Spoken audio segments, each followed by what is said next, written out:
वेद कहते हैं ज्ञान को। ज्ञान के 4 भेद हैं, रक, यजुः, साम और अथर्व। कल्याण, प्रभु प्राप्ति, ईश्वरीय दर्शन।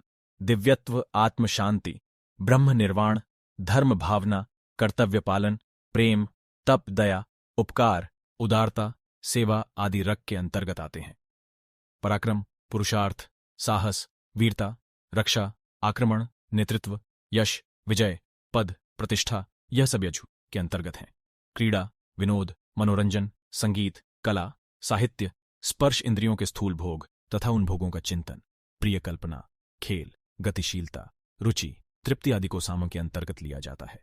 धन, वैभव, वस्तुओं का संग्रह, शास्त्र, औषधि, अन्न, वस्तु, धातु, गृह, वाहन आदि सुख साधनों की सामग्रियां अथर्व की परिधि में आती हैं। किसी भी जीवित प्राणधारी को लीजिए, उसकी सूक्ष्म और स्थूल, बाहरी और भीतरी क्रियाओं और कल्पनाओं का गंभीर एवं वैज्ञानिक विश्लेषण कीजिए। प्रतीत होगा कि इन्हीं 4 क्षेत्रों के अंतर्गत उसकी समस्त चेतना परिभ्रमण कर रही है। 1. रक कल्याण, 2. यजुः पौरुष, 3. साम क्रीड़ा, 4. अथर्व अर्थ इन 4 दिशाओं के अतिरिक्त प्राणियों की ज्ञान धारा और किसी और प्रवाहित नहीं होती। रक को धर्म, यजु को मोक्ष, साम को काम, अथर्व को अर्थ भी कहा जाता है। यही 4 ब्रह्मा जी के 4 मुख हैं। ब्रह्मा को चतुर्मुख इसलिए कहा गया है कि वे एक मुख होते हुए 4 प्रकार की ज्ञान धारा का निष्क्रमण करते हैं।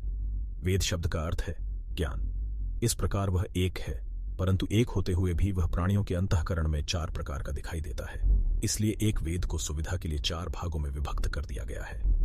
भगवान विष्णु की 4 भुजाएं भी यही हैं। इन 4 विभागों को स्वेच्छापूर्वक विभक्त करने के लिए 4 आश्रम और 4 वर्णों की व्यवस्था की गई। बालक क्रीड़ावस्था में, तरुण अर्थावस्था में, वानप्रस्थ पौरुषावस्था में और सन्यासी कल्याणावस्था में रहता है।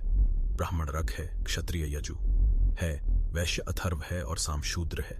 इस प्रकार यह चतुर्विध विभागीकरण हुआ।